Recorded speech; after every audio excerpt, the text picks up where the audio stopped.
KPK में देखें क्या हो रहा है, ज़िला कोरम जो है अब उसके अलग जिरगा जो है बैठा हुआ है कब से, हाँ जी। और किस तरीके से बंकर तोड़े गए हैं, लोगों से असला जो है वो रखवाया गया है, और जो मुख्तलिफ मकातब फ़िक्र के लोग हैं उन्होंने अहद किया है कि वो एक दूसरे के साथ ज़िंदगी बसर करेंगे और एक दूसरे से उलझेंगे नहीं, लेकिन उसके बावजूद कोई ना कोई हरकत हो जाती है। सर आज तो कहा ना गंडापुर साहब जी ने, हाँ, उन्होंने कहा, गंडापुर ने कहा कि ये फ़िरका वारियत है, ये कोई ज़मीन का तनाज़ा नहीं है। सर ज़रा सुने ज़रा उन्हीं की ज़बानी उन्होंने क्या फरमाया। ये जो हमें कहते हैं ना कि सिर्फ ज़मीन का तनाज़ा है, और ये ज़मीन के तनाज़े का मसला ऐसा नहीं है, लेकिन फ़िरका वारियत का जो एलिमेंट है वहाँ पे इंटरनेशनल कुव्वतें, बैरूनी कुव्वतें पूरा इन्वेस्टमेंट कर रही हैं। तो हमने अब ठोस इक़दाम की तरफ हम जा चुके हैं, और जो बॉर्डर एरिया है वहाँ पे, चूँकि बॉर्डर सिपाही हुकूमत की जिम्मेदारी नहीं है, लेकिन सारी बात है उस बॉर्डर से लोग जब अंदर आ जाते हैं फिर हमारी जिम्मेदारी में आ जाते हैं, तो हमें उसमें पूरा भरपूर काम कर रहे हैं। जो वहाँ पे इस तरह के एलिमेंट्स हैं उनकी हेड बनी भी हमने रख दी है, हम पीछे हटने वाले नहीं हैं। वो जो भी है वो बचेगा नहीं, आज बच जाएगा कल बच जाएगा, लेकिन वो बचेगा नहीं, उसको सज़ा मिलेगी और कड़ी सज़ा मिलेगी। बैरूनी कुव्वतें वो कह रहे हैं, बैरूनी कुव्वतें यकीनन हैं, उनके आलात कार मौजूद हैं, और उन्होंने मुख्तलिफ चोले पहने हुए हैं, फ़िरका वारियत का चोला भी पहन लिया, लेकिन हमारी ज़िम्मेदारी है कि हम उनको तहक़ीक़ करें, उनको कैफ़रे करदाद तक पहुँचाएँ। और हमारे उलमा जो हैं, जो बयानात देते हैं, जो तकरीरें करते हैं, जो एक दूसरे को ललकारते हैं, उन पर भी लाजम है कि वह सारे वहाँ पहुँचे और ये जो फ़िरका वारियत का सांप है इसको भी इसके सर कुचलें।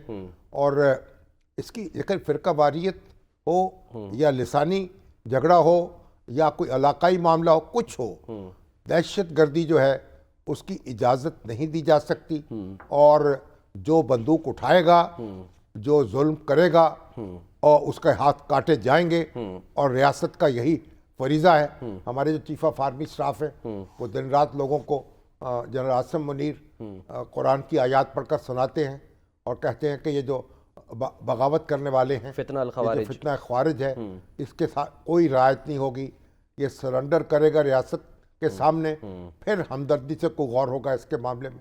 तो बहरहाल पूरी कौम को यकसू होना है, हमें सियासत जो है उस पर उसको कुर्बान करना चाहिए रियासत के लिए, रियासत के मफाद को सियासत के लिए कुर्बान नहीं करना चाहिए। अब उसमें इमरान खान साहब हों या नवाज शरीफ साहब हों, मौलाना फजलुर रहमान हों या बिलावल भुट्टो जरदारी हों, सब लोग, या अख्तर जान बलोच हों, कोई हो, यानी आप या महमूद अचकज़ई हों, सब को यकसू होकर और मुकाबला करना होगा। आपका नुक्ता नज़र मुख्तलिफ हो सकता है, आपकी सियासत के तकाज़े मुख्तलिफ हो सकते हैं, वो कानून के और आइन के दायरे में रहकर अपने नुक्ता नज़र का इजहार करें, अपने लोगों के मुतालबात जो हैं उनकी तरफ तवज्जो दिलाएं, लेकिन ये जो है ये बर्दाश्त नहीं हो सकता। और हमारी जो फोर्सेस हैं उन्होंने सर पे कफन बांधा हुआ है और कितनी कुर्बानियाँ दे रहे हैं, कितने जवान हमारे जो हैं इस जंग में जान की बाजी हार रहे हैं, लेकिन पूरी कौम जो है पूरे अज़्म के साथ, और हमारे जो बलूचिस्तान के वज़ीर आला हैं सरफराज बुगटी साहब, ये भी एक बड़े हौसले वाले शख्स हैं और एक अपनी जगह डट के खड़े हैं, और इंशाअल्लाह हमें उम्मीद है कि अमन होगा और सुकून होगा। और पाकिस्तान के ख़िलाफ़ क्या क्या साजिशें नहीं हुई और क्या क्या मंसूबे नहीं बने और क्या क्या लोगों ने पेशगोइयाँ नहीं की और क्या क्या हमारी बर्बादी के मशवरे नहीं हुए और क्या क्या जनाब हमारे ख़िलाफ़ इक़दामात नहीं हुए। कभी सरहदों पे हमला किया गया है, कभी सरहदों के अंदर दहशत गर्दी की जाती है, कुछ हो, लेकिन पाकिस्तानी कौम जो है ना वो अपनी जगह खड़ी है, एक अजब हौसले की कौम है। गवर्नर जो है हमारे साबक चौधरी सरवर साहब, उनसे मुलाकात हुई, कहने लगे जब कोविड आया 19 तो उस वक्त अस्पताल भर गए थे, मरीजों के लिए जगह नहीं थी। वो गवर्नर थे पंजाब के, डॉक्टरों को इकट्ठा किया, कहा हम ये ऑनलाइन सर्विस फराहम करेंगे, डॉक्टर जो है बिल्कुल, और 10,000 जो वॉलंटियर्स हैं उन्होंने अपने आप को रजिस्टर कराया और रिकॉर्ड कायम कर दिया पाकिस्तानी कौम ने। और डॉक्टरों ने दिन रात एक करके, और कहा जाता था कि जनाब लाशें जो हैं ये उठाई नहीं जा सकेंगी, दफनाई नहीं जा सकेंगी, इतने और ये गलियों में और कूचों में लोग आपको मुर्दे नजर आएंगे। जैसे यूरोप में हाल हो रहा था उसको वो कह रहे थे कि शायद वैसे ही कितना, सूरत हाल, हाँ। लेकिन अल्हम्दुलिल्लाह कैसे मुकाबला किया गया, और हमारे सब कौम, हमारे खिदमत के अदारे, खिदमत वाले, क़ुव्वत वाले, दूसरे हमारे अदारे, और फिर डॉक्टर हमारे, और ऑनलाइन जो है सर्विस उन्होंने फराहम की, और पूरी दुनिया में उसको तस्लीम किया गया, और पूरी दुनिया से लोग राब्ते कायम करते थे कि पाकिस्तानी डॉक्टरों से बात करें और उनसे अपने लिए दवा तजवीज़ करवाएं। बेशक मुझे सर याद है, मुझे कोविड हुआ था तो मैं भी ऑनलाइन एक डॉक्टर से राब्ते में था, मुसलसल वो रोजाना चेकअप करना, बताना उनको, अपनी पल्स बताना ऑनलाइन, और चीज वो दिन रात डॉक्टर बैठे हुए हैं, किसी सिले की तमन्ना नहीं है, कोई मुतालबा नहीं है, और कमाल एक काम किया है।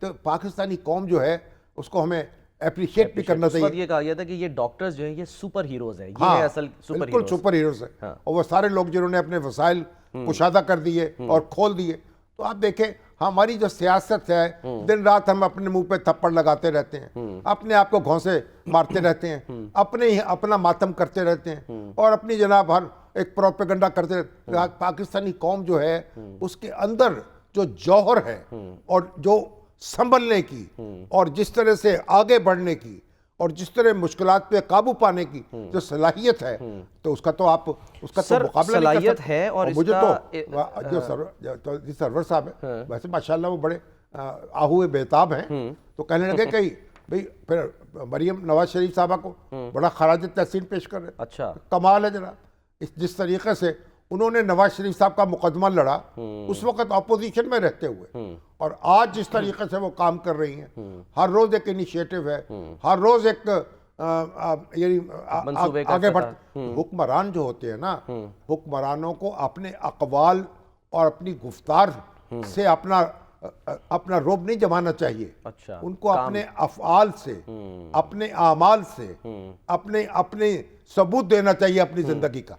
सही। तो हुक्मरान जो हैं जब तकरीरें करते हैं लच्छेदार लंबी लंबी तकरीरें, ये करेंगे वो करेंगे ये करेंगे, भाई करेंगे नहीं, बताएं ये कर दिया, ये हो गया। तो इस तरीके से हम रोज देखते हैं कि पंजाब में कोई ना कोई तकरीब होती है, किसी न किसी नारोवाल में, लाहौर में, मुल्तान में, राजनपुर में। दो सूबों की तो सर ये कहानी है कि हम देख रहे हैं, जैसे पंजाब हो गया, उधर सिंध भी के काम चल रहे हैं, कुछ ना कुछ हो रहा है। हाँ, अब लेकिन दो सूबे जो हैं वो दहशतगर्दी से लड़ रहे हैं। एक सूबे के साबिक निगरान जो वजीर दाखिला हैं ब्रिगेडियर हारिस नवाज साहब, ब्रिगेडियर रिटायर्ड हारिस नवाज साहब हमारे साथ मौजूद हैं, बात करते हैं, उनसे बात करते हैं। बात तो ये है कि आप देखिए आज पंजाब में ग्रीन बसें चला दी गई, 500 बसें आएंगी इलेक्ट्रिक बसें जो पेट्रोल के बगैर चलेंगी। जी हाँ। उनका जो किराया है वो भी 20 रुपए होगा, तो किराया भी कम से कम होगा। और फिर तालिब इल्मों के लिए, सीनियर सिटीजन्स के लिए,